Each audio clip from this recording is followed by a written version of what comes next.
Kırım Haber Ajansı'nın Kırım Saati programında Doğu Türkistan konuşuldu. Doğu Türkistan'ın gündeme taşındığı Kırım Saati programında Kırım Haber Ajansı Türkçe yayın yönetmeni Aydın Taş'ın konukları Profesör Doktor Abdülreşit Celil Karluk'la Profesör Doktor Ali Mertan Dündar oldu. Programda Doğu Türkistan'daki sistematik Çin baskıları ve Uygur Türklerine yönelik zulümlerden etraflıca bahsedilerek yapılanlara dikkat çekildi.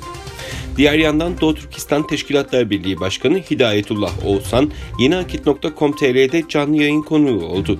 Oğuzhan, Doğu Türkistan'ın dünyadan tecrit edildiğini belirterek orada yaşanılan zulümleri anlattı. Çin Devlet Başkanı Xi Jinping'in Büyük Çin rüyasının olduğunu belirten Oğuzhan, Çin'in 2050'de tüm dünyaya hakim olma hedefinin olduğunu söyleyerek öyle bir rüya görüyorlar dedi.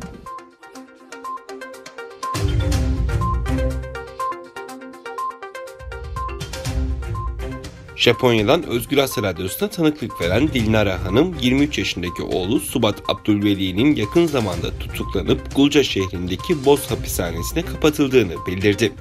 Subat Abdülveli'nin 2014 yılından beri Türkiye'ye ticaret amaçlı gidip geldiği, en son 10 Nisan 2017'de Çin Komünist Rejimi tarafından başlatılan keyfi tutuklamalar kapsamında yurt dışı bağlantılı unsur yaftasıyla tutuklanıp Gulca Mali Okulu'ndan dönüştürülen ceza kampına kapatılıp 6 ay tutsak kaldığı öğrenildi. Serbest bırakılıp kısa bir süre sonra 24 Kasım 2017'de eskiden dini eğitim aldığı bahanesiyle durduk yere tekrar tutuklanıp Gulca'daki Boz hapishanesinde 1,5 yıl ceza ödeyen Subat Abdülveli'nin 30 Nisan 2019'da tekrar cezaevinden çıktığı ifade edildi.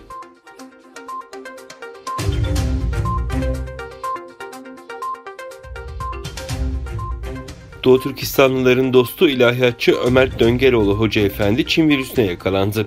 Kanal 7 ekranlarında yaptığı sohbetler ve geçmiş Ramazanlarda iftarda yaptığı dualarla bilinen ilahiyatçı Ömer Döngeloğlu koronavirüsüne yakalandı.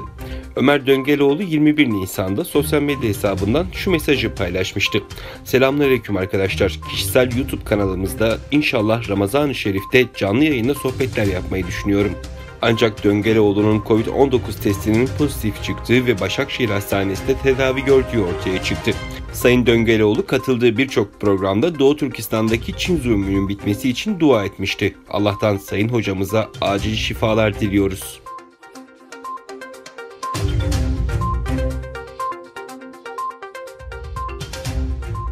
ABD'de Cumhuriyetçi Senatör Lindsey Graham, yeni tip koronavirüs COVID-19 salgınının ortaya çıktığı Çin'in Hubei eyaletine bağlı Wuhan şehrinde bulunan laboratuvarlarda inceleme başlatılması gerektiğini söyledi.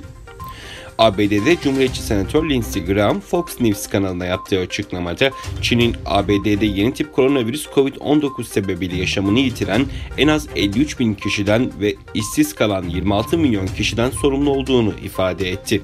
Çin'de insanların inancı veya dini sebebiyle cezaevlerine yerleştirildiğini ve tarihte dünyayı bu kadar çok zarara uğratan başka bir ülke olmadığını ileri süren Graham, Hubei eyaletine bağlı Wuhan şehrinde bulunan laboratuvarların incelenmesi için Çin'in müfettişlerle işbirliğine gitmesi gerektiğini kaydetti.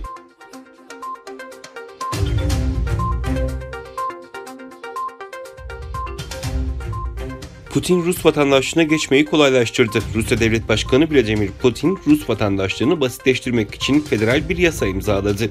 RIA Novosti gazetesine yer alan habere göre yasa, Rusya'da kalıcı olarak ikamet eden yabancılar ve vatansız kişiler için geçerli. Şimdi Rus olmak için bir başka devletin vatandaşlığından vazgeçme zorunluluğu ortadan kaldırıldı. Ayrıca Sovyet Sosyalist Cumhuriyetler Birliği'nde doğan ve eski cumhuriyetlerinde yaşayan ancak vatandaşlıklarını almayan insanlar için başvuruda bulunmadan ve yasal gelir kaynağını onaylamadan önce Rusya'da 3 yıllık zorunlu ikamet koşulu kaldırıldı.